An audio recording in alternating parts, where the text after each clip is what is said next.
Donc, merci à l'école d'architecture pour cette conférence. Donc, on a souhaité organiser en partenariat donc, avec l'école et l'association Féclair APEJ. Donc, pour cette 42e édition des Journées européennes du patrimoine, qui sont cette année sur le thème du patrimoine architectural, on a voulu mettre en avant cette architecture exceptionnelle au cœur de la plaine des Cafres, d'une chapelle des années 1960 qui reste encore un petit peu méconnue du grand public. Donc, on voulait vous montrer vraiment la richesse de ce lieu. Du coup, on va vous proposer une intervention à 4 voix. Donc d'abord, Monsieur Jean-Paul Bénard, qui est le président de l'association, qui on n'entend pas. Là, c'est mieux? Oui. Ouais, ok. Donc, Monsieur Jean-Paul Bénard qui vous présentera un petit peu l'histoire de cette association qui s'appelle maintenant Féclair, mais qui a commencé avec l'APK, donc qui vous expliquera toute l'histoire de cette association jusqu'aux missions actuelles de Féclair. J'enchaînerai en fait vraiment sur la chapelle en elle-même, l'histoire de la construction de cette chapelle, son architecture, et puis vous parler justement de tout ce qui est la politique de patrimonialisation de cet édifice, jusqu'aux travaux de restauration qui seront présentés par Mathieu Prévost, qui est architecte du patrimoine, qui donc est le maître d'œuvre de ces différentes phases de travaux qui vous expliquera. Et puis on finira avec Laurent Barthélémy, également de l'association Féclair à Pêche, qui présentera un petit peu le devenir, les projets pour ce site et la continuité des travaux qui ont été entrepris jusque-là. Voilà pour le programme qui nous attend pour cette heure donc, de conférence qui va être partagée entre nous quatre. Mesdames, Messieurs, bonsoir et merci de votre présence. Vous me permettrez de saluer peut-être d'abord les étudiants qui nous font l'honneur, après leur journée d'études aujourd'hui, d'être là et d'entendre les plus anciens et pour connaître un peu l'histoire de notre très ancienne association. Merci également à tous ceux qui sont là, comme on dit habituellement, à vos grades et qualités, que ce soit les architectes, responsables d'écoles, professeurs et autres. Et je salue également les membres de notre association qui sont salariés et présents aujourd'hui, notamment notre directrice générale et mon voisin ici qui va intervenir tout à l'heure pour vous parler plus des travaux de la chapelle. Alors moi, on m'a demandé de vous présenter dans notre association. Cette association qui à La Réunion est plus connue sous le nom de APK, c'est un nom qui, à l'époque, lors de sa création, 1936, le 21 décembre 1936, l'année prochaine, l'association fêtera ses 90 ans. C'est une des plus anciennes associations de l'île. Elle a été créée sous l'appellation donc de APK, et qui voulait dire l'Association pour la protection de l'enfance coupable et abandonnée. Donc c'était assez fort comme dénomination. Ce qu'il faut savoir, c'est que cette appellation, moi pendant très longtemps, je pensais que c'était des anciens Réunionnais ou les plus anciens qui ont trouvé cette appellation de coupable et abandonné. Figurez-vous que non. Cette appellation, elle existe depuis 1880. Donc, cette appellation Association de la protection de l'enfance coupable et abandonnée a été donnée par un avocat, écrivain, en 1880, et il se nomme M. Georges Bonjon. Donc, ce n'est pas un Réunionnais qui a trouvé ce nom. Au fil du temps, cette association, si vous voulez, en 1936, La Réunion n'est pas encore un département, et les pouvoirs à la fois politiques, les pouvoirs politiques qui représentent à la fois l'administration, mais également les mouvements religieux et des mouvements laïques se rencontrent et disent qu'il faut faire quelque chose pour la jeunesse de La Réunion, et notamment pour les enfants qui, pour la plupart, lorsqu'ils étaient ou orphelins ou abandonnés par leurs parents, ou où ils avaient fait comme on dit, quelques petits vols dans Saint-Denis ou à Saint-Pierre, ou des actes aussi de violence, systématiquement, ils étaient envoyés à l'îlette à Guillaume. Et l'îlette à Guillaume, c'était un endroit qui ne convenait pas du tout à ces jeunes enfants qui souvent avaient 10 ans, 15 ans, hein, et qui restaient là jusqu'à leur majorité, et même adultes qui continuaient de rester à l'îlette à Guillaume, et ils n'étaient pas suivis comme on peut l'envisager de nos jours.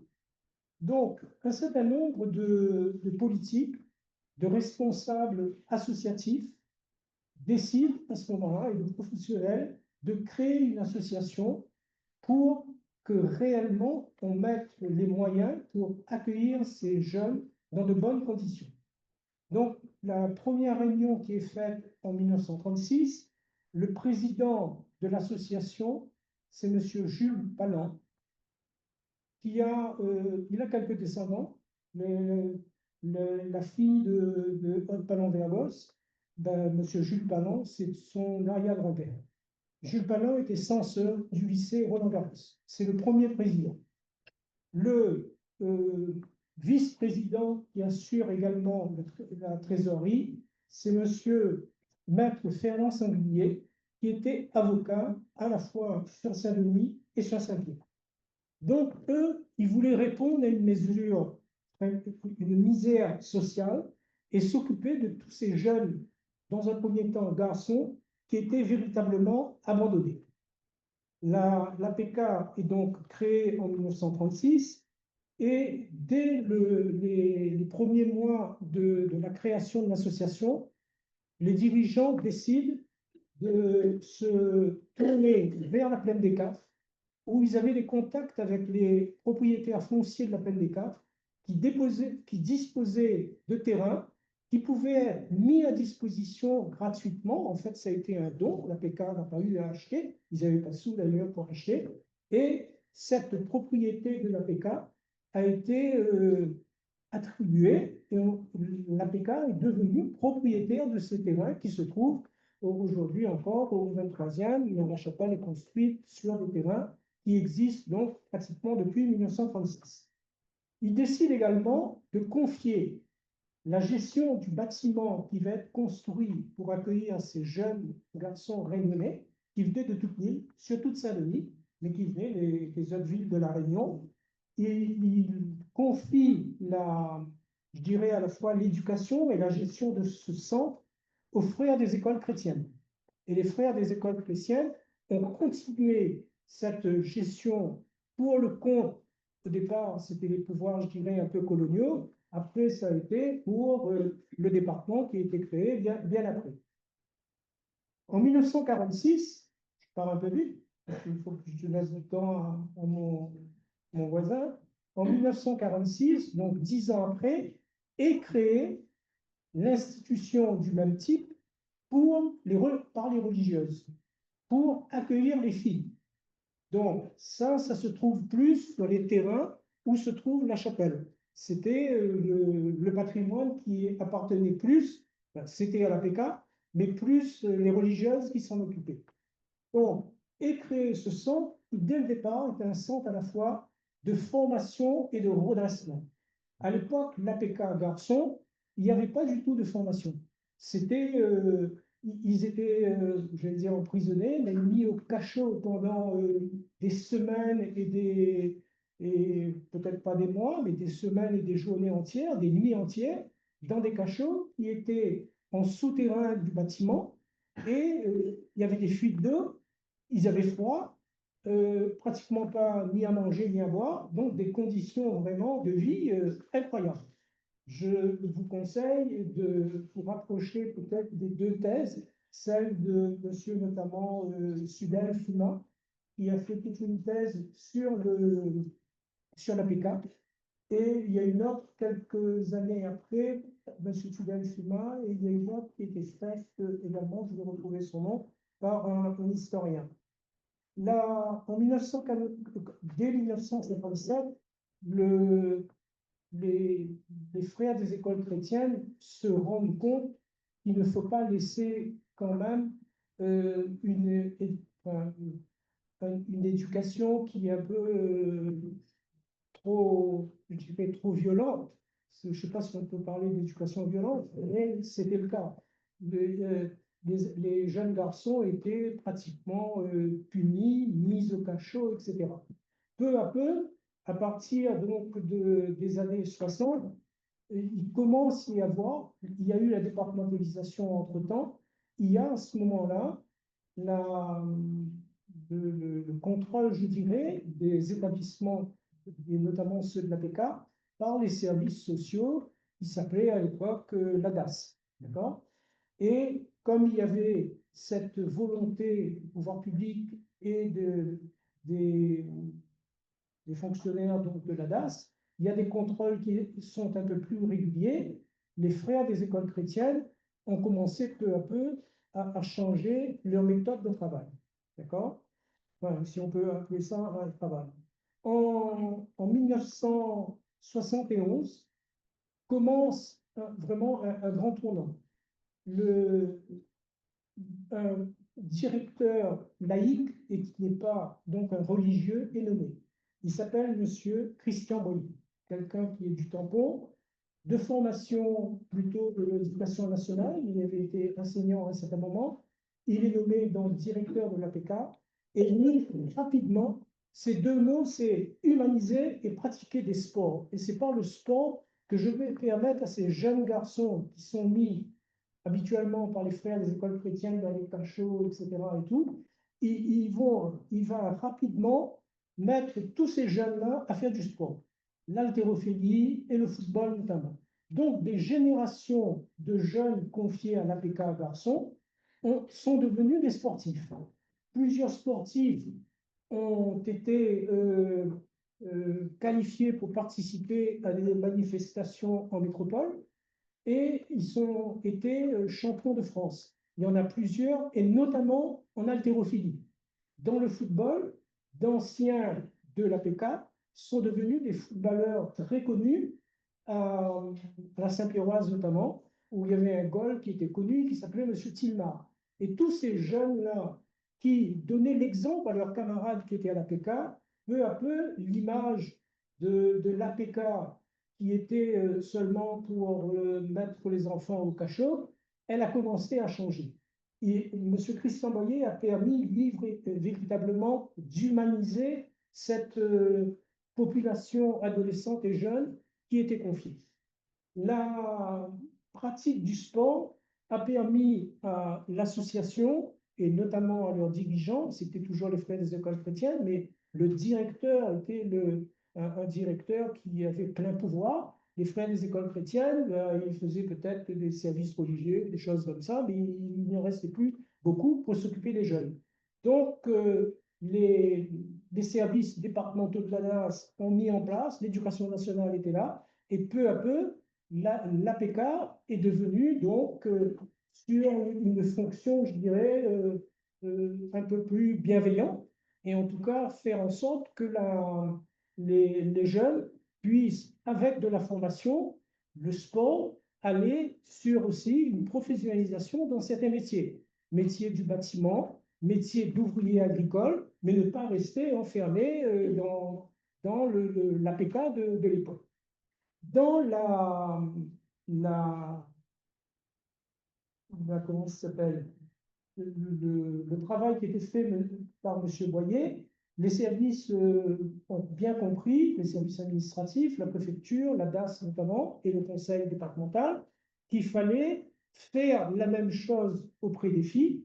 Et l'APK-FI, où se trouvent, nous, la plupart de nos bâtiments, de la même manière, c'est avec l'arrivée de Sœur Agnès, que beaucoup d'entre vous connaissent, notamment vous-même, sûr. Sœur Agnès, elle a 25 ans, elle est religieuse, et quand elle rentre, après, quand elle a son bac, brillamment, son père était notaire à Saint-Denis, Maître Gérard, ils avaient une étude de notaire. Elle passe son bac, et elle me racontait, il y a 3 ou 4 ans de ça, qu'on a fait les journées de porte ouverte, la, son père lui demande, bah, tu vas faire des études de droit, tu pourras reprendre l'étude, tu seras avocat. Elle dit à son père, non, moi, je vais aller dans une formation religieuse, je veux être religieuse. Donc, c'était un peu un déchirement pour son père, mais elle va faire ses études religieuses. Et quand elle revient à La Réunion, elle a 25 ans. Et à 25 ans, on lui demande de prendre la direction donc, de l'APCAFI. Et là, elle révolutionne l'APCAFI. Et c'est elle qui sera à l'initiative de la création de la chapelle. Et elle commence à faire une éducation auprès de ces jeunes filles qui étaient confiées à la PKFI, des formations ou des formations d'aide ménagère, des formations qui touchent au jardinage, etc. Mais aussi pour certaines d'autres, pour d'autres métiers, mais pour qu'elles soient vraiment plus dans une formation, mais pas seulement tous les jours en train de faire des activités qui, pour elles, n'avaient pas assez de sens et en tout cas, on ne donnait pas un peu de priorité à l'humain et à ces jeunes femmes, ces jeunes filles, pour pouvoir s'en sortir, mais en restant seulement, comme faisaient les garçons par ailleurs, de la prière, du sport, quand M. Boyer était venu. Donc, Madame Sœur Agnès s'occupe des filles, et là, elle commence à mettre en place de la formation donc, pour ces jeunes-là, et un accompagnement et aussi des liens avec la population et les écoles de la plaine des Caves, pour que les gens ne restent pas, il n'y avait pas de contact avec l'environnement immédiat, notamment les écoles. Et l'ouverture, la création de la chapelle va permettre peu à peu à cette APK-FI de redonner un peu un blason à l'APK qui avait et qui avait toujours dans la mentalité des Réunionnais et encore aujourd'hui, il y a des vieilles personnes ou des moins jeunes qui disent ah, l'APK n'est plus là et si l'APK est là, on t'envoie où la peine de grave. Et ça, c'était vraiment des formules que les parents disaient à l'époque, que ce soit à Saint-Benoît, Saint-Denis ou ailleurs. Donc, ça, c'est la période, je dirais, la plus ancienne, pour l'APK garçon et l'APK des filles. Et là-dessus, au début des années, je dirais dans les années 65 à peu près, les pouvoirs publics décide que les garçons, c'est plus confié aux frères des écoles chrétiennes et pour les religieuses également, il n'y aura plus de missions qui l'ont su confier. C'est l'association APK qui, avec son personnel l'association avait su prendre à l'époque, notamment pour les garçons, M. Boyer, une dame, j'ai oublié son nom, pour la PKFI, c'est une même association qui, à ce moment-là, gère toute cette activité. Et on arrive pratiquement aux journées, à la période des années 70, 80 rapidement, et ce sont que des laïcs qui s'occupent, et des laïcs diplômés, formés, des éducateurs spécialisés, des psychologues, etc., des relations avec l'éducation nationale pour que des enseignants puissent être nommés, que ce soit pour des garçons ou pour les gens qui nous sont confiés. Et ça s'est fait assez rapidement, je dirais. Et la, quand nous, au niveau de notre association, les statuts sont restés les mêmes depuis 1936.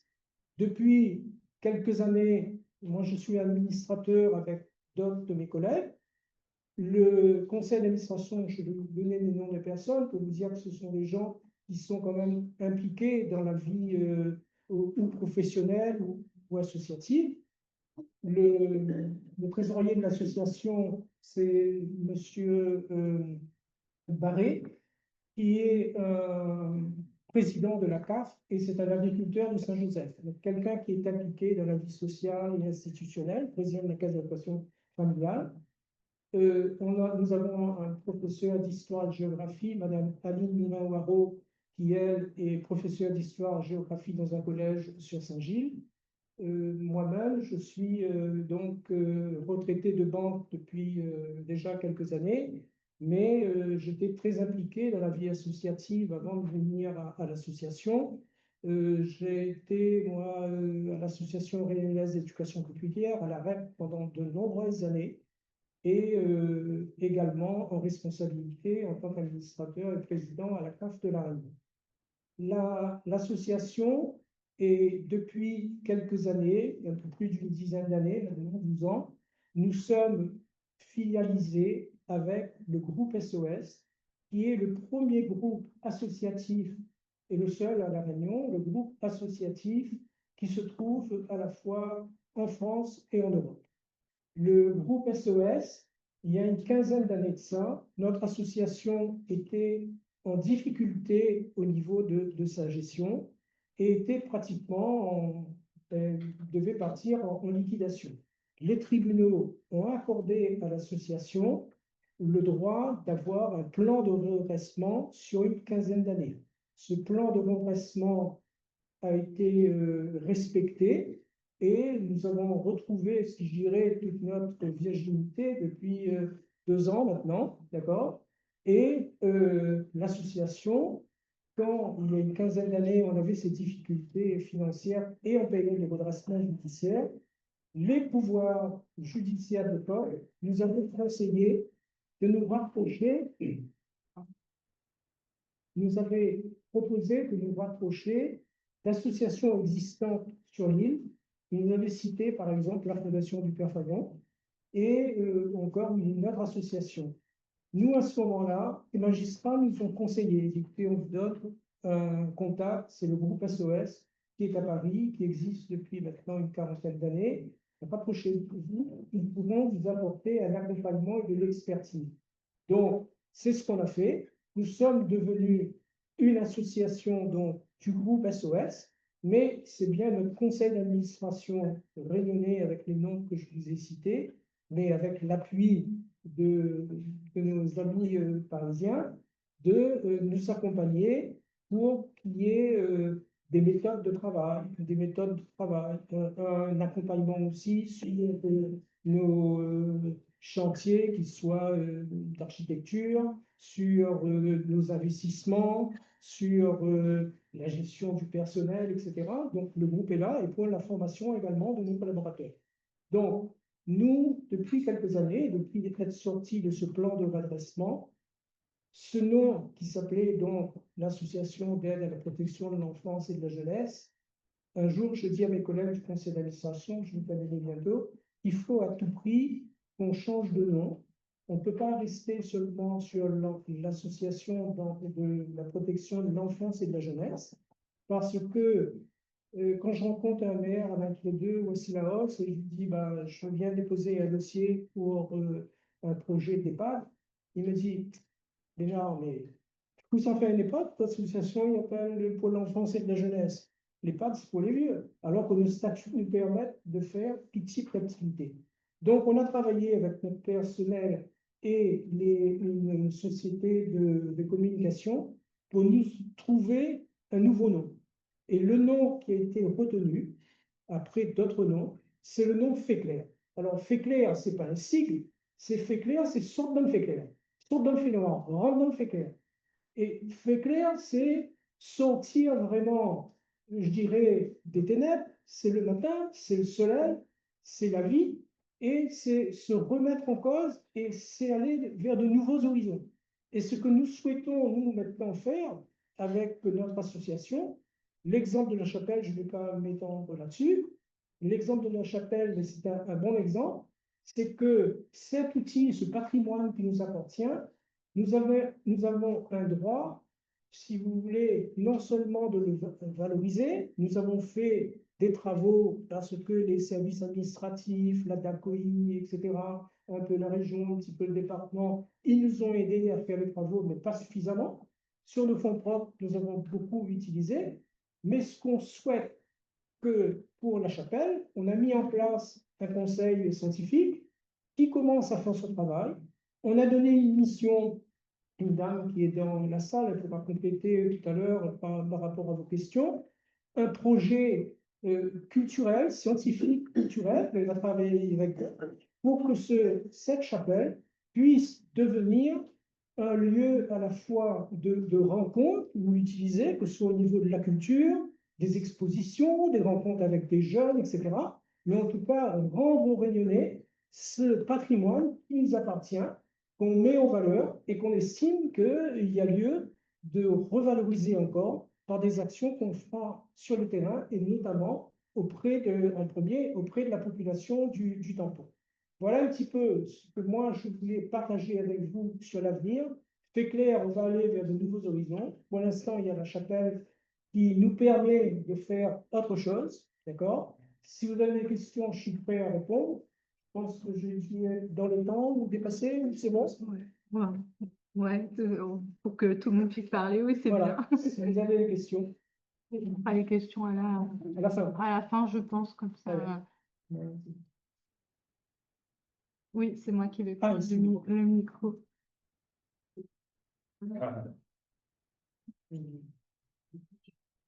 Ouais, pour que tu me répondes.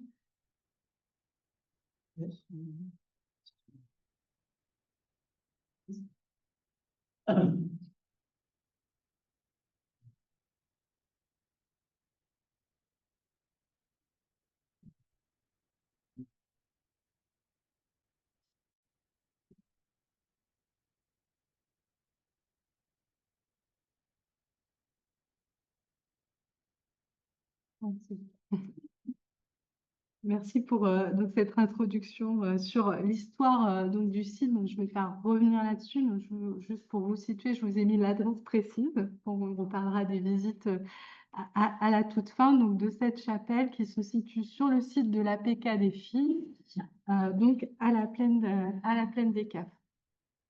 Comme cela vous a été dit, donc l'initiative de cette chapelle, pardon, c'est celle de Marie-Suzelle Gérard, qui donc a été l'encadrante hein, de ce foyer de jeunes filles et qui va commencer à y faire des travaux. Et en plus des nouveaux bâtiments d'hébergement, des équipements sportifs, elle va souhaiter mettre en place sur le site un lieu de rassemblement spirituel et donc projeter la construction d'une chapelle, une chapelle qu'elle pense comme un lieu de rassemblement.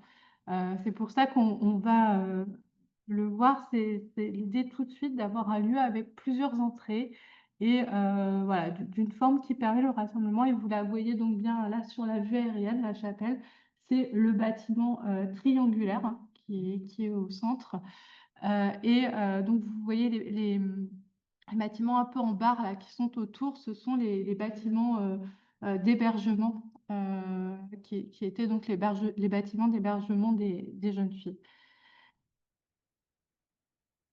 Voilà pour vous montrer donc, hein, le plan masse de cette chapelle dont la conception va être confiée à l'architecte Guy Lejeune. Guy Lejeune, c'est un architecte qui est né en 1926, qui se forme à l'école spéciale d'architecture de Paris.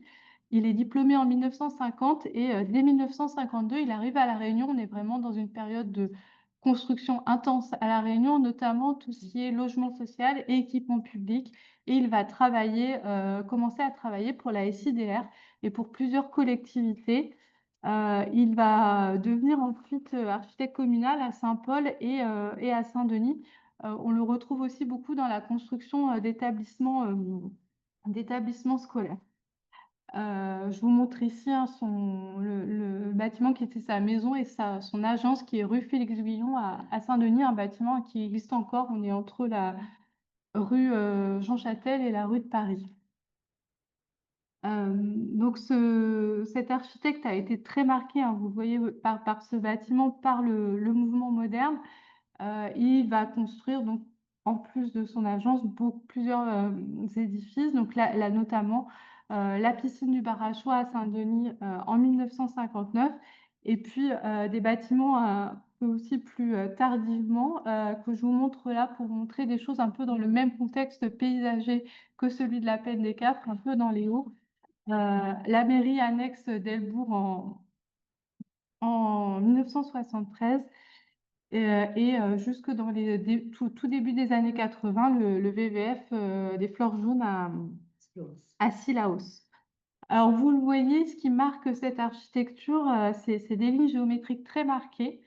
avec des volumes bas et un jeu aussi un peu sur les obliques et des avancées de toit qui reprennent aussi un peu un motif de Varang, hein, le motif qui permet de créer une galerie à l'avant de ces bâtiments.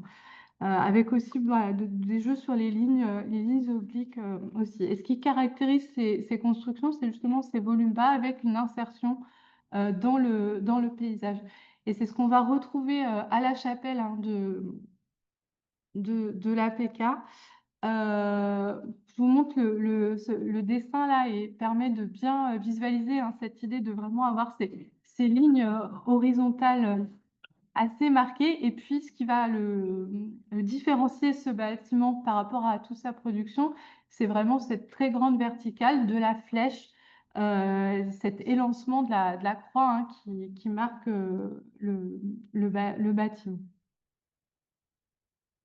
Cette chapelle, donc avec son plan très particulier qui a été choisi par donc Marie-Suzelle Gérard, elle s'inscrit aussi dans un renouveau hein, de l'art sacré sur la période.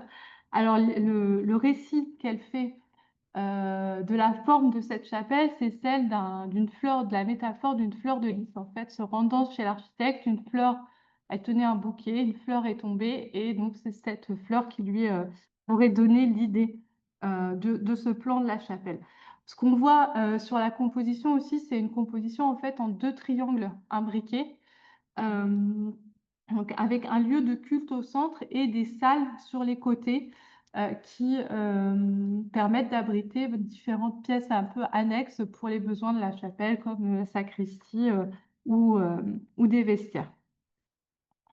Alors, ce plan en étoile, c'est assez caractéristique, comme je vous le disais, de ce mouvement de renouveau de l'art sacré dans les années 60 qui fait suite au Concile Vatican II, où on a un changement en fait dans la liturgie et le fait que le prêtre n'est plus dos aux fidèles, mais face aux fidèles, et même on va avoir des réflexions encore plus poussées pour essayer de trouver de nouveaux plans d'église et avec beaucoup de réflexion, notamment autour d'une revue qui est la revue L'Art Sacré, où on va faire beaucoup de recherches sur différentes typologies de dispositions, nouvelles dispositions liturgiques. Et donc là, je vous montre l'exemple de cet ouvrage de Jean Capadelles, qui est un dominicain, qui était un collaborateur important de la revue L'Art Sacré. Donc, vous voyez, on expérimente le cercle, le triangle et les positions de l'autel pour vraiment sortir du plan traditionnel, le plan basilical, la croix latine. Euh, avec des constructions qui vont se matérialiser notamment dans toutes ces villes en Île-de-France, hein, dans la région parisienne, où on est aussi dans des lieux où il y a beaucoup de constructions dans les années 60, avec des plans en étoile, comme ça que je vous montre hein, sur d'autres édifices, notamment à Saint-Cloud, sur cette église Stella Matutina et d'Alain Bourbonnais. Et puis, puisqu'on parlait des frères des écoles chrétiennes, je trouve que c'est assez intéressant de faire ce parallèle avec la chapelle du collège Passy-Buzenval des architectes Émile Paul et Pierre Considère, qui elle est achevée en 1960. Et alors, je vous ai mis la photo de l'intérieur, mais elle a une forme d'étoile et on voit aussi hein, ces grands panneaux de vitrail, ces formes nouvelles, ça permet aussi d'ouvrir hein, des grandes surfaces vitrées. Pour revenir à notre chapelle de l'ex-APK, ce qui est intéressant, c'est qu'on pousse vraiment à cette réflexion, Guy Le Jeune va pousser cette réflexion sur le plan au maximum et même aller plus loin que les dispositions que je vous ai montrées précédemment. C'est que là, l'hôtel va être vraiment placé au centre et avec les bancs qui se déploient de chaque côté. Et ce qui caractérise aussi cette chapelle, au-delà de son plan qui est vraiment imprégné du mouvement moderne, c'est sa matérialité. C'est que donc toutes ces recherches spatiales, elles s'accompagnent de procédés de construction modernes avec un usage du béton brut et un usage du béton brut avec des matières très diverses. Là, vous voyez, donc à l'intérieur, on est plutôt sur du béton assez lissé, beaucoup, et sur les plafonds, euh, du, euh, du béton brut de décoffrage, où on voit bien les coffrages en fait, hein, qui sont apparents. Alors là, c'était à peine fini la restauration sur ma photo, mais Je trouve ça beau. voilà, Mathieu complétera. Et puis à l'extérieur, quelque chose de beaucoup moins lisse, où là, on va beaucoup aussi jouer avec la matière, notamment par l'usage de béton, de systèmes de béton projetés qui forment toute une série d'écailles. Je vous ai mis en gros plan en bas à droite. Vous voyez ce que ça donne sur les pans de mur entiers, et puis en gros plan, ces petites écailles de béton. Également un jeu sur les lignes, sur des bétons qui sont rainurés pour accentuer, hein, les lignes verticales des poteaux. Et puis, je ne sais pas si on le distingue bien, peut-être on le reverra mieux sur tes photos, Mathieu. Au niveau de tout ce qui est poutres, piliers, on a les angles en fait, hein, de chaque partie sont vraiment marqués par une ligne différente. Après, si Ouais, tu veux. donc on le verra sur les photos. Tout ça, bien sûr, hein, ça nous fait penser à l'influence de Le Corbusier, du modèle du couvent de la Tourette, qui est l'exemple un peu type du bâtiment religieux en béton brut, où on retrouve cet usage des matérialités différentes du béton selon les espaces, avec des bétons gravillonnés, des bétons lisses, des bétons bruts de décoffrage, des parties préfabriquées. Pour la présentation de la chapelle, je finis rapidement avec la question des vitraux, hein, qui marque aussi très fortement cet édifice. Donc, ces grands panneaux en dalles de verre et béton conçus par le maître verrier Guy Lefebvre. Donc, Guy Lefebvre est né en 1933 à Madagascar. Il va se former à cet art, hein, du vitrail près de moines à Tananarive, et il va réaliser cette commande à la demande donc de Marie-Suzelle Gérard. Et c'est sa première réalisation en fait à La Réunion. Il va ensuite s'installer à La Réunion en 1967.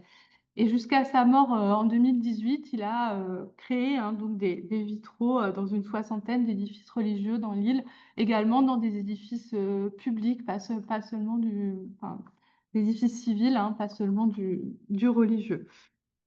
Pour cette chapelle, c'est un ensemble de panneaux, donc sur trois grands panneaux figuratifs sur le thème des litanies de la Vierge, et au-dessus des panneaux plus abstraits en fait, hein, une suite de petits panneaux plus symboliques et plus abstraits. Vous voyez donc ici. Alors c'est pour le petit clin d'œil, vous avez peut-être visité ce site au début des années 2000, qui abritait un musée ou ça a fermé début 2000, je crois, qui abritait un musée du caméléon. Et donc, Guy Lefebvre a repris un pan de vitrail, un petit panneau. C'est pour ça qu'on trouve un vitrail, hein, de caméléon dans la chapelle.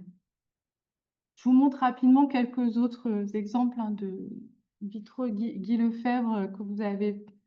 Alors pour ceux de Manapani qui sont visibles assez facilement, et ce qui est intéressant, c'est qu'il a travaillé aussi pour les sœurs de Saint-Joseph de Cluny au couvent, donc qui est situé à la montagne, qui est construit entre 1966 et 1970, qui est la maison de retraite des sœurs, des sœurs de Cluny. C'est des marchés.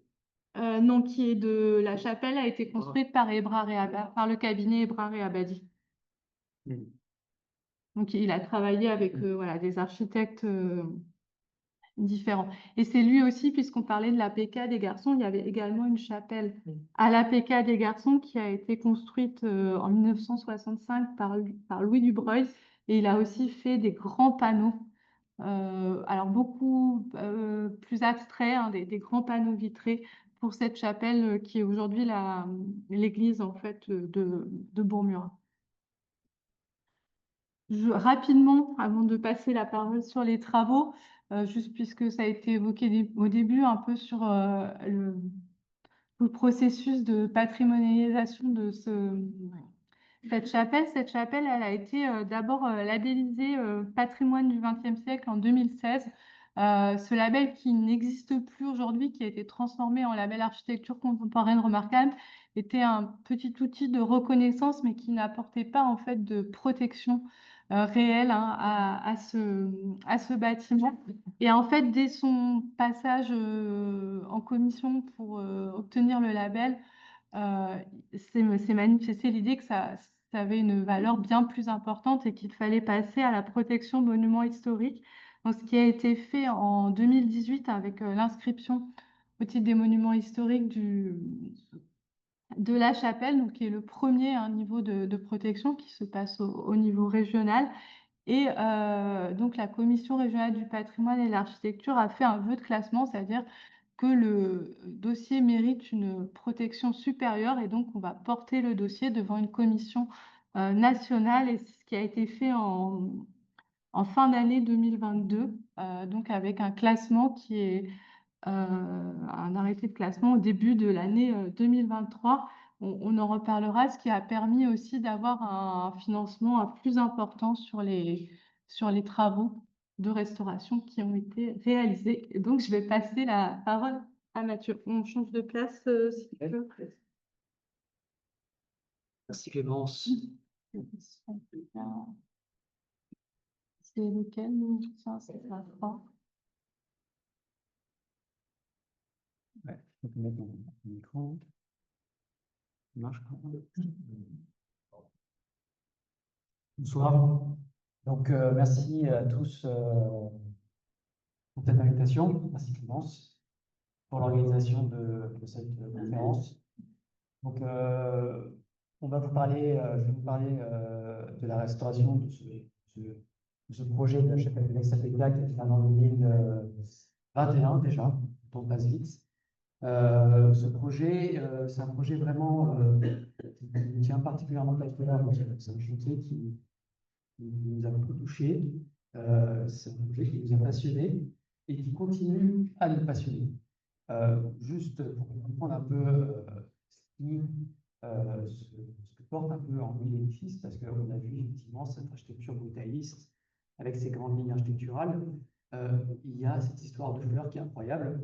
Et du coup, voilà, je vais essayer de vous parler de 2-3 choses sur l'architecture avant de passer sur la présentation des travaux. Donc l'architecture, il faut pour voir un peu, enfin pour comprendre un peu ce que l'édifice peut porter en lui, il faut revenir un peu à la source. Donc la source, c'est cette fleur.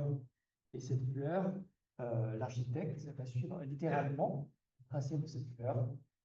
Comme on le sait, les fleurs répondent à des règles et des calculs mathématiques précis, à des tracés régulateurs. Souvent, on appelle ça des rapports harmonieux, le nombre d'or, la suite de Fibonacci, ce genre de choses.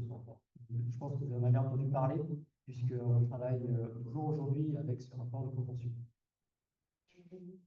Le micro. Oui, en fait, ça. Ah oui. Toi, tu n'es pas posé celui. Donc, du coup, ah ouais, ça c'est tout. Voilà. Ça se fait dans les mêmes temps. C'est assez. L'archive a fait littéralement son tracé. Et je me rappelle le jour où on a superposé les fleurs de lys, on a ramassé suite à la rencontre sur Saint-Dizier Gérard, on a superposé la fleur sur le plan de lys, on s'est dit non, mais c'est vrai, c'est superposé parfaitement. Donc, nous, on partit ça, c'est la source. Et donc, on sait ces fleurs, cette fleur de lys, des rapports de poisson ont été du coup repris par l'architecte.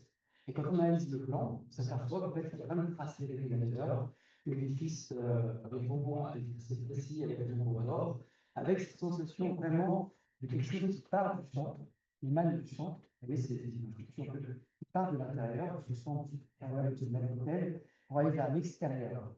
C'est très fort. Il y en a cette déclinaison du coup, ce triangle qui part du centre du problème, du petit au grand, pour aller se projeter à l'extérieur, comme un peu se poser, c'est une image dans des bétons de sol d'enfant, on jette un caillou dans l'eau, ça fait une onde. Et c'est pareil, en fait, c'est ce qui crée une onde.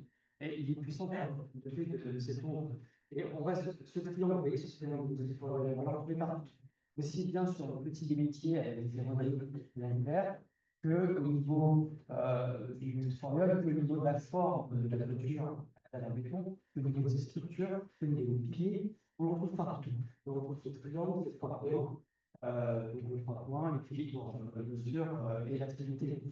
Donc, vraiment, c'est très significatif. L'organisation de l'architecture aussi brutaliste est très belle et qui là va se décliner sur tous les éléments et tous les matériaux de construction. Les dagues de verre, elles sont éclatées pour approcher la lumière. Les ferronneries, elles sont martelées.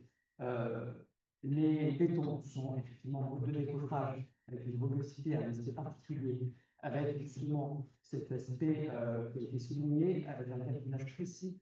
On ne voit pas très bien sur la photo, donc on verra après, vous allez voir. L'architecte a souhaité avoir un calculage avec des gâches marqués sous face de la dalle en béton, ce qui donne toute cette puissance aussi à cette dalle en béton. Parce que c'est incroyable, c'est que ce calculage, on va retrouver du sol également. Et du coup, ça apporte vraiment ce côté résiliant. Et puis, bien sûr, on peut être admiratif de cette mise en œuvre qui est assez parfaite.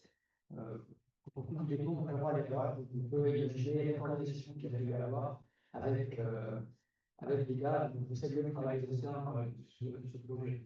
Donc voilà, donc, vraiment un projet du grand collectif, avec des ambitions qui semble être un peu posé sur cette lumière de diffusion par les végétaux. C'est un lieu vraiment à la contemplation. Et ceux qui sont allés sur place, je pense qu'ils ont pu se ressentir en tant qu'à l'intérieur, il se passe quelque chose. C'est bien le micro. Oui. Donc, du coup, on découvre l'édifice. Là, on a pu voir ce choc esthétique. C'est beau. C'est beau, un édifice, c'est beau, c'est vraiment c'est émouvant. Et puis, ce choc, mais là, par rapport avec les syndicat, ça, c'est des terres catastrophiques. L'édifice est en très mauvais état, et on en voit plus. Donc là, on voit, là, c'est la petite terrasse, on voit l'intérieur. Et on voit, du coup, voilà, c'est un édifice qui prend de toutes parts. Il prend par le haut, il prend par l'intérieur. On a une très forte condensation à l'intérieur. On a comme une espèce de brune sur les parois, sur les faces égales. Et on a également de l'eau qui vient par le toit avec des étanchéités défectueuses. Donc en fait, ce qui se passe ici, on voit l'altération des bétons est provoquée par un phénomène qu'on appelle la carbonisation des bétons. Ce qui se passe, c'est que le milieu intérieur humide de l'édifice est extrêmement néfaste, associé au faible enrobage des armatures. Ça va créer un processus de carbonisation.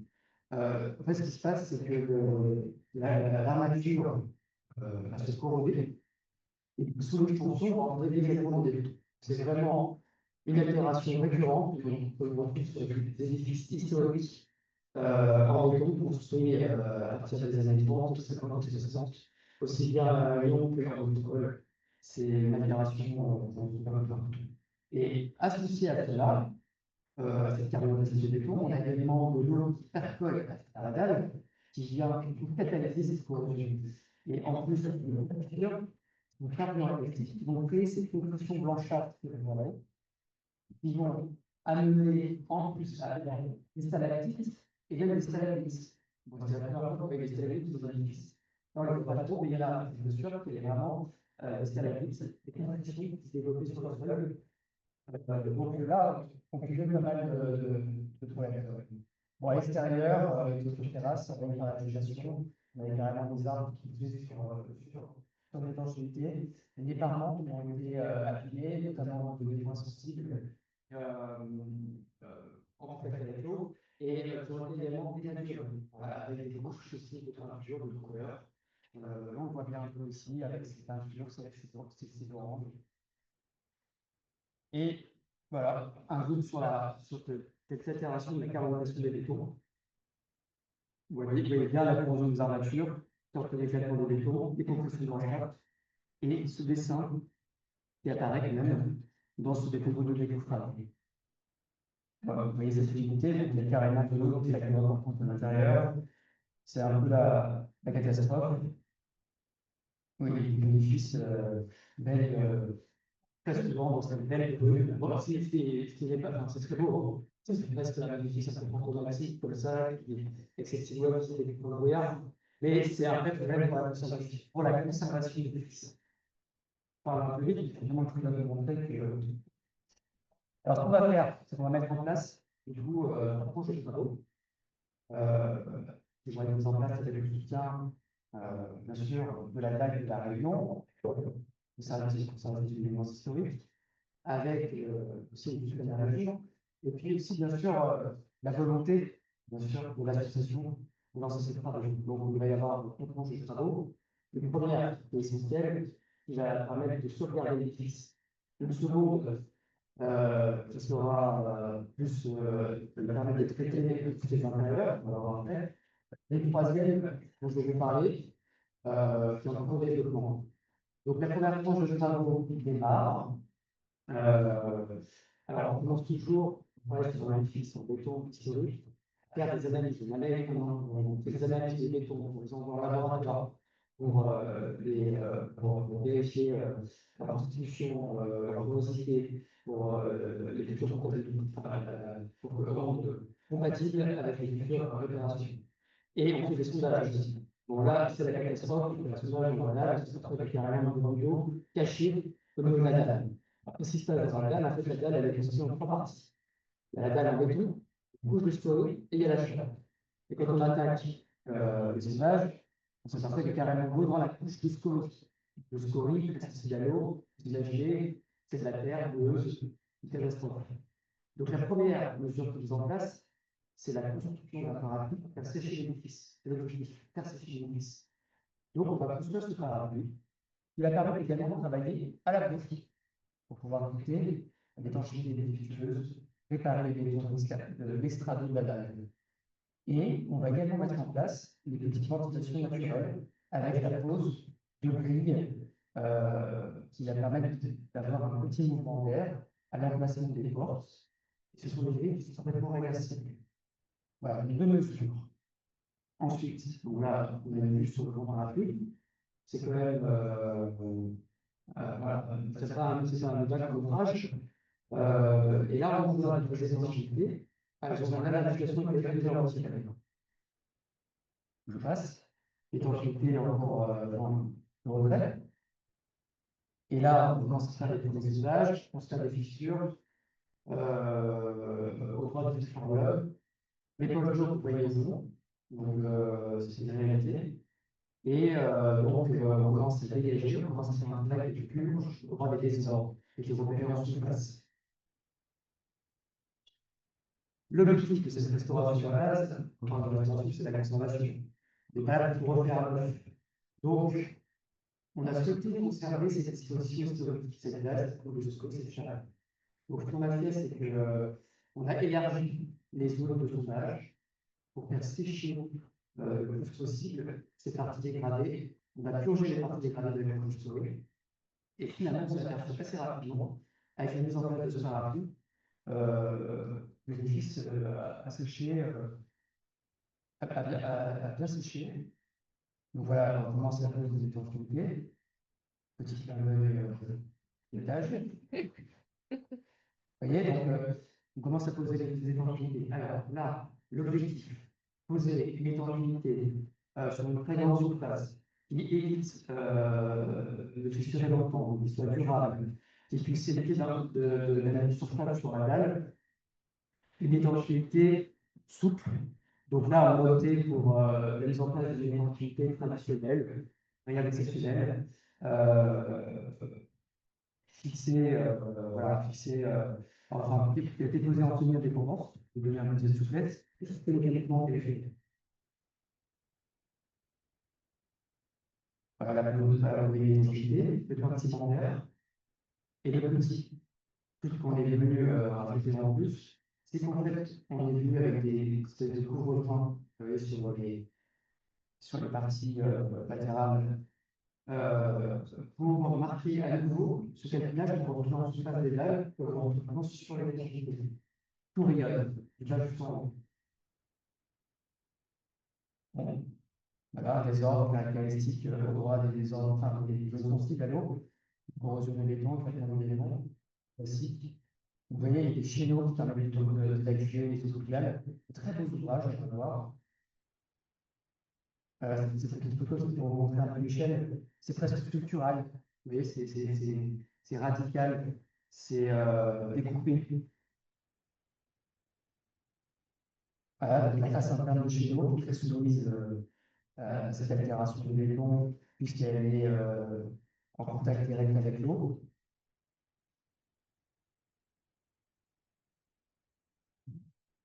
Donc là, on a commencé à démonter le parapluie pour aller vers l'installation du parement extérieur de la façade.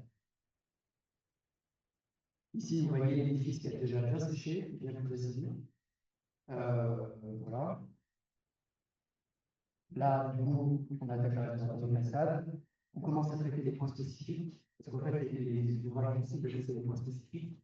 Et là, ce qui est assez intéressant, c'est qu'on a cette dalle haute avec ce déversoir qui projetait les eaux directement en pied des niveaux, qui entraîne les autres rejaillissements, qui provoque l'altération non seulement des dalles en verre, mais des structures en béton. Donc, ce qu'on a fait, c'est qu'on a placé ici une petite fondation du déversoir avec les embrasses d'un ouvrage métallique. Donc là, c'est des ouvrages métalliques, petit prototype, en cours de recherche. Voilà, le prototype. Donc là, on est sur l'extérieur, une réparation là, de cailloux. Sur le bouclier, vous voyez, c'est bien triangulaire, vous voyez comme c'est beau, galbé.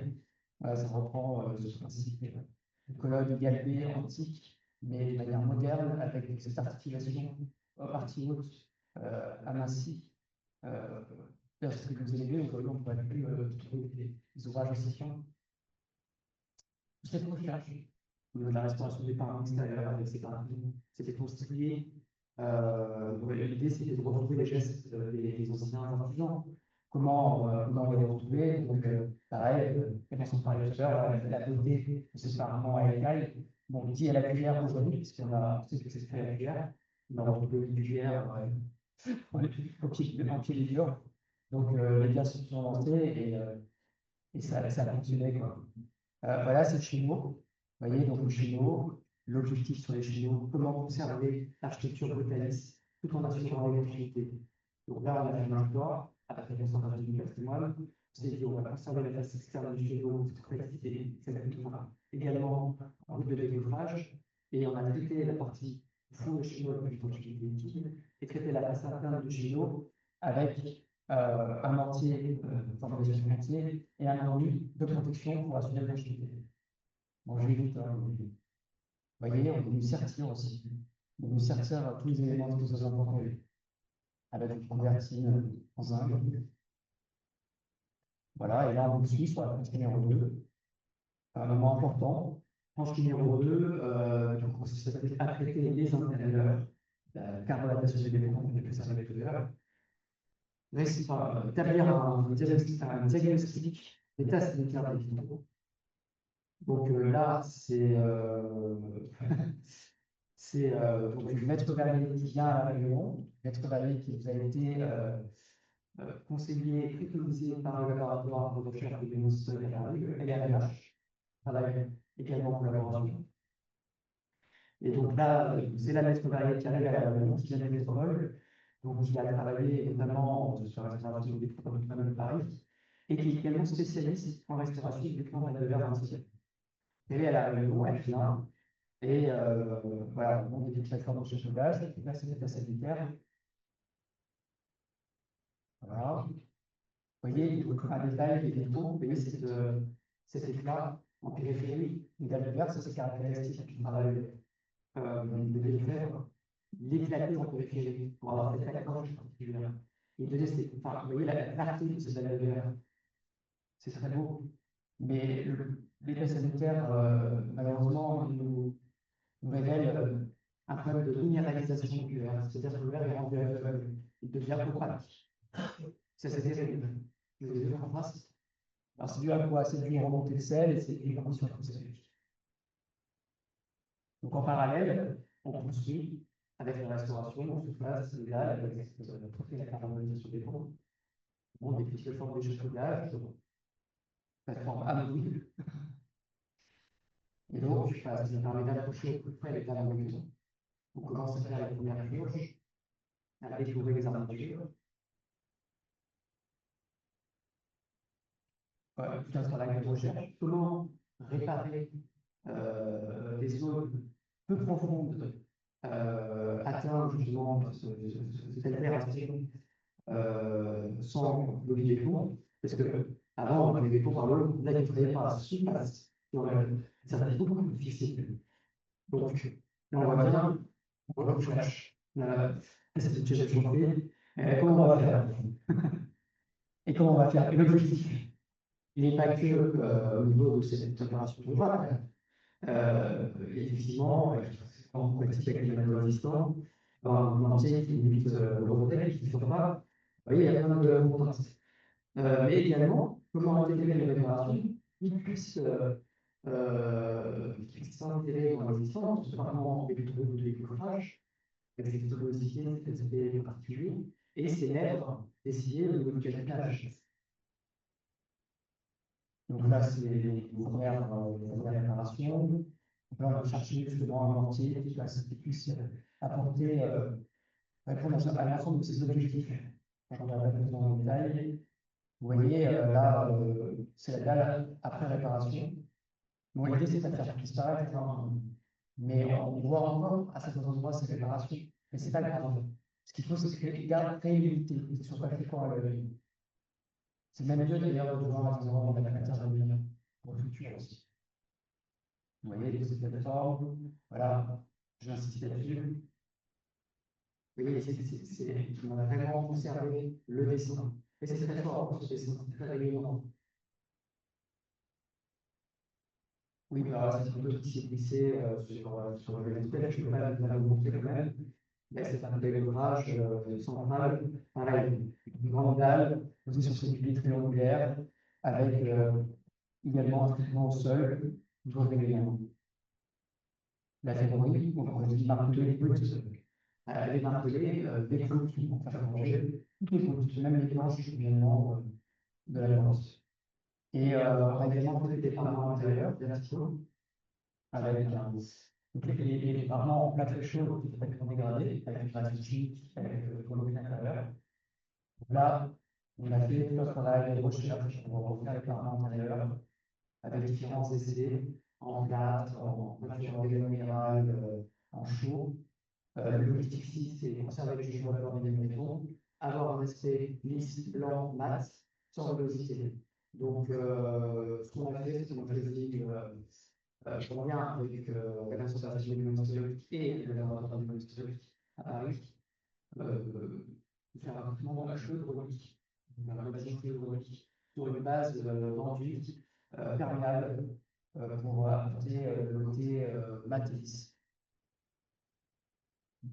D'ailleurs, on fait pas mal de recherches aussi, d'essayer, parce que ça ne vient pas tout seul, il faut. Ah, ça, c'est très beau.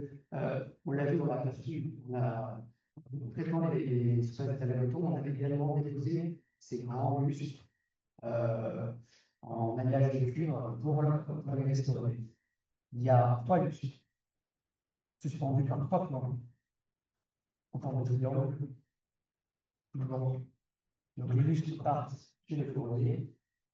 Et donc voilà, vous voyez, par eux-mêmes, on est sur des véritables bijoux, c'est comme des bracelets martelés, toujours, avec cet alliage de cuivre, qui retrouvent leur rôle. Alors, c'est quoi? Finalement, c'est pour la lumière du tout. Donc là, c'était le coup de foudre. Et les chaînes, très intéressantes. Alors, ça sera un deuxième plus que des chaînes mécaniques. Pareil, traitement, anti-corrosion, ça partie. Et on met en place des lustres. Voilà, avec le département en cours, les talents de béton se passent pareil. Voilà, quelques photos extérieures. Très beau ce plan. Très beau. Vous voyez, c'est 3 autres comme ça qui apportent de la lumière au centre. Voilà, et ce qui est intéressant, c'est qu'on va bien le voir en forme, cœur. D'ailleurs, on a d'ailleurs repris ce moléculaire pour la restauration, pour pouvoir s'y retrouver entre les parties saillantes, les parties basses, donc le vocabulaire métal, acétal, et on continue toujours sur ça. Vous voyez, la différence qu'on parlait tout à l'heure, effectivement, cette belle horizontale qui a rencontré la verticale, qui est dit sous forme de tablier avec un élément d'articulation sur la croix, on peut voir cette grande horizontalité. Donc là, on va souhaiter, à travers cette chantier de restauration, et par l'extérieur, retrouver cette unité au niveau des bétons, avec cette accroche particulière de la lumière. C'est presque radical, quoi. Et ce qui renforce en plus la géométrie. Et ce qui est assez incroyable, c'est que quand on analyse l'édifice plus en profondeur, on s'aperçoit que voilà, c'est l'une de ces terminologies, c'est la zoologique qui part dans le sens de les éclémences. Vous voyez, donc les parents articulés, enfin, en écaille, très beau. On dirait comme un banc de poisson qui se déplace dans le moment. Et les parents ciblés à côté. Et ouais, voilà, c'est ce qu'on parlait tout à l'heure au Zen. Tout est ciblé en périphérie, c'est-à-dire que c'est pas juste un parement écaille avec un autre ciblé à côté. Non, comment on articule les deux avec une bande ciblée. Et ça fait équilibre. C'est un parlement historique. Alors, on change les pierres, les ciblés en périphérie. Ça, c'est une interprétation de les chinois.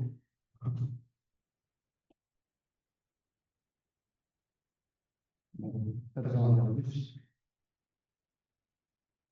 Et donc, pour poursuivre sur la troisième tranche de travaux, qui est du coup une tranche en cours d'élaboration, puisqu'on réalise en collaboration avec la représentation du patrimoine de la c'est un travail, c'est comment rétablir la ventilation naturelle à travers les fixes. Les petits unités qu'on a mis en place ne font pas suffisamment de qui permettent en même temps. C'est pas suffisant. Il faut pouvoir rétablir un mouvement permanent de l'édifice pour pouvoir réduire supprimer le volume intérieur. Donc, je trouve que voilà, ce travail sur le rétablissement de la ventilation naturelle. Et il y a également un travail de la pour la restauration du pot, qui est également avec la RH. Et puis, bien sûr, tout ce travail en cours pour l'association pour trouver un programme pour redonner vie à ce patrimoine. Parce que si ce patrimoine est en notre vie, ça ne marche pas. Donc, du coup, pour la valorisation culturelle, il faut comprendre que c'est que là, on est vraiment sur l'un des enjeux clés de ce projet de restauration. C'est-à-dire que cette valorisation naturelle va permettre de réduire, donc, du coup, de supprimer les divisions intérieures qui concourent à la carbonisation du béton. Et ça va permettre également de rendre pérennes les interventions. C'est essentiel. Donc là, l'objectif ici, pour utiliser ces ventilations naturelles, on a souhaité faire appel à un ingénieur spécialisé, l'aérobic, qui est vraiment basé sur l'aéroport à Lyon, pour trouver un dispositif de ventilation naturelle. Et on a également recherché à travers cette mise en place de ventilation naturelle à conserver les caractéristiques patrimoniales, parce que nous avons une visite patrimoine historique. Donc c'est assez intéressant de voir que l'architecte, en partie centrale, a laissé un vide qui nous permet peut-être d'envisager des évolutions. Oui. Donc ce qu'on va proposer, c'est de travailler avec le système de pression, avec la mise en place d'un levier pressionnaire sur la toiture, qui va permettre de faire une ligne extraction d'air avec des ventilateurs à la périphérie, pour avoir ce mouvement permanent et apporter une respiration presque naturelle à l'édifice. Donc, voilà, les coquilles. Donc, on voit bien l'objectif. Conserver la lecture des trois oculi, conserver la diffusion de la lumière actuelle, conserver la lecture du catenage de l'anguille au droit de territorial. Voilà, c'est comment intégrer à la fois l'innovation technique en bioclimatique sur un système patrimonial tout en conservant ses caractéristiques pour le sauvegarder. c'est là où ça devient assez intéressant. Euh, bon, bah, cette colonisation naturelle, cette étude de colonisation naturelle, elle a été reçue vraiment avec enthousiasme par le laboratoire de biologie historique à Paris. Et elle souhaiterait d'ailleurs faire de la BK un édifice témoin, un exemple sur lequel on pourrait se baser et expérimenter pour les anthropologues et confronter au réchauffement climatique qui entraîne la conservation du patrimoine. Donc, c'est très suivi par le laboratoire. Et évidemment, aussi en lien avec la restauration des dépôts, puisque là, sur les dépôts, on restaurait aussi des éléments d'expérimentation avec les enveloppes de l'air à l'extérieur pour protéger les dalles de verre. Et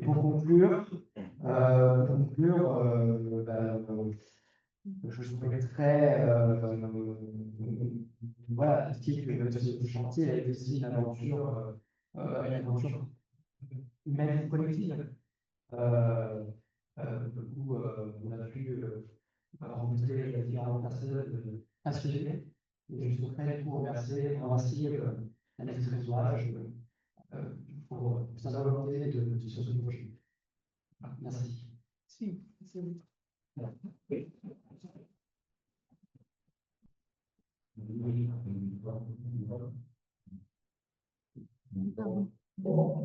Je tenais à...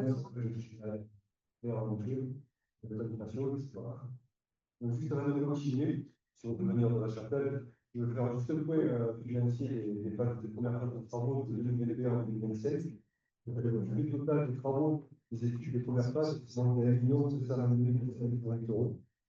Le montant total de subventions que nous avons perçu pour effectuer ces travaux, c'est 990 527 €, sur les 652 528 € de la plateforme.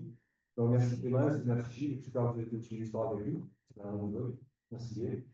Le montant chiffré sur le compte propre en reconstruction régulière s'augmente à 252 651 €. Voilà, ça, c'est vite.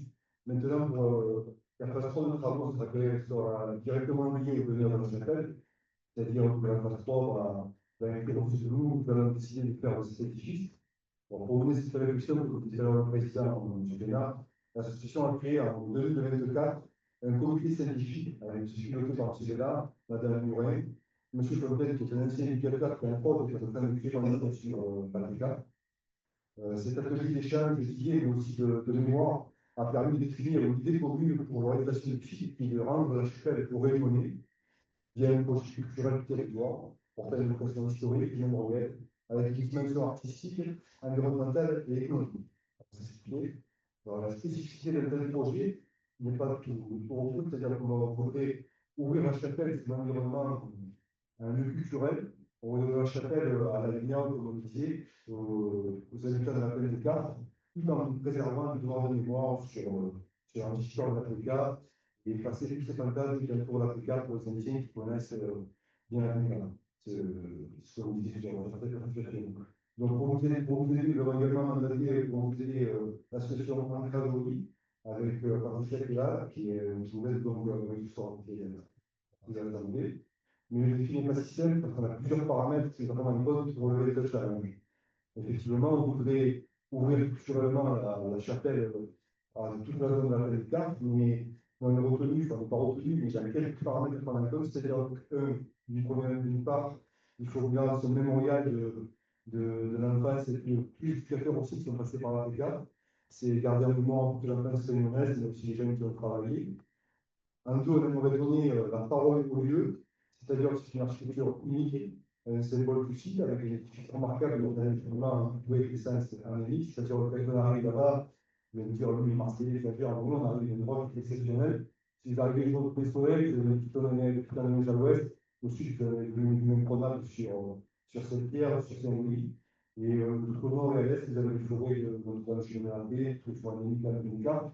Donc c'est un lieu qui reste assez unique. Et puis quand vous rentrez dans la chapelle et que vous avez le soleil qui traverse ces vitraux, vous retrouvez au milieu des trois côtés du triangle, ça est personnellement différent.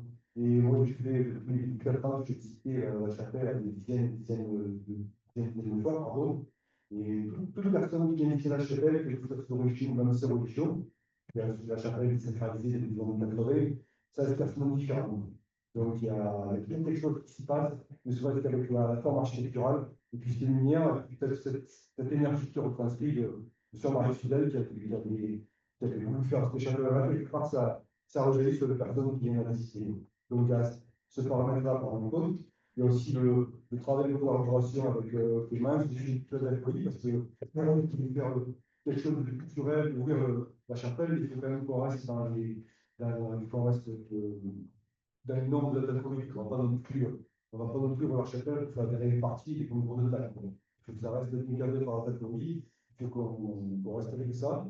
Après aussi, si on continue d'avancer pour ouvrir la chapelle, il faut aussi faire comme l'un des années conseils de Mathieu.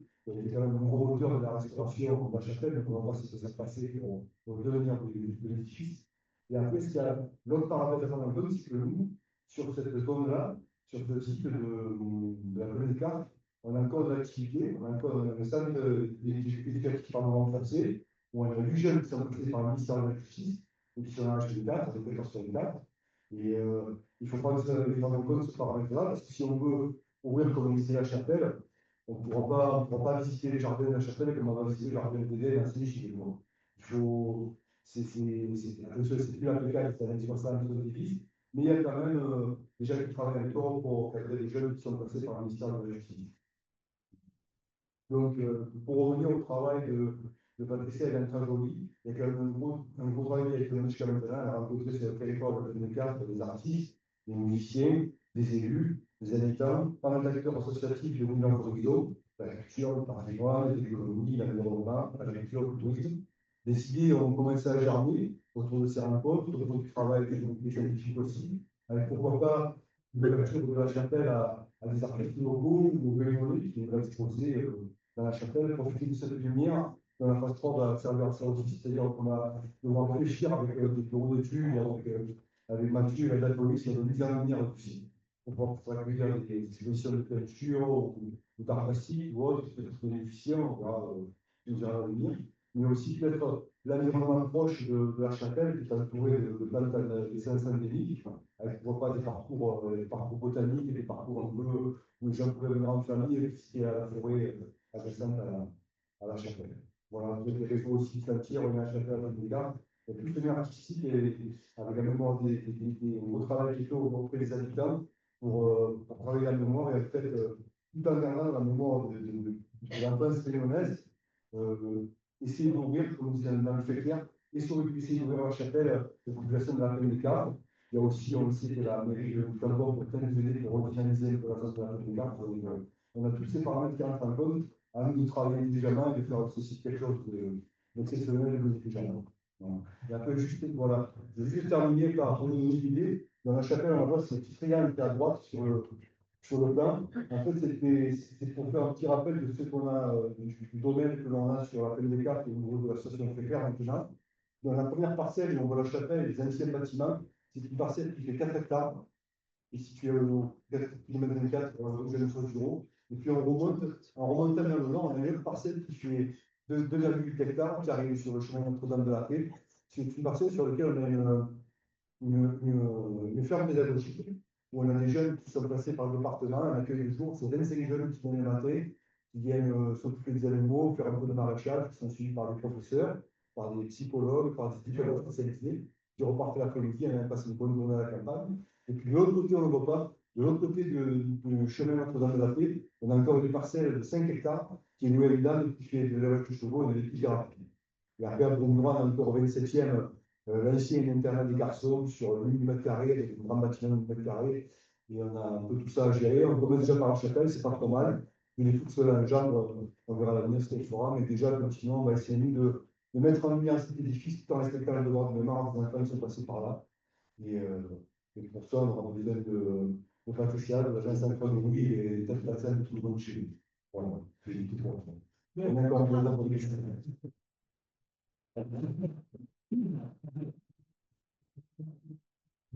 Alors, Chloé m'a indiqué qu'on a 15 minutes pour les questions, à peu près, si vous voulez. Juste avant qu'on passe aux questions, on n'a pas dit au début. On vous invite tous à venir visiter la chapelle ce week-end, samedi surtout, et dès vendredi. Si je peux me permettre, on a besoin de mécénat pour continuer la restauration et notre production à la chapelle, mais sinon, si vous connaissez des gens qui ont envie d'aider les associations, les mouvements historiques, on est preneur. On sera vendredi après-midi sur site et samedi matin. Ouais, vendredi, c'est plutôt pour les scolaires, pour les Et par contre, c'est pas la Marseille qui va gérer l'argent, donc c'est le président qui va gérer notre directeur général qui est au vrai, va monter son réseau. Et donc, samedi, le matin, les visites, elles sont assurées par les étudiants 2 et 3, donc ils sont ici, donc ils ont des tas de connaissances sur le site. Donc, n'hésitez pas à venir. Voilà.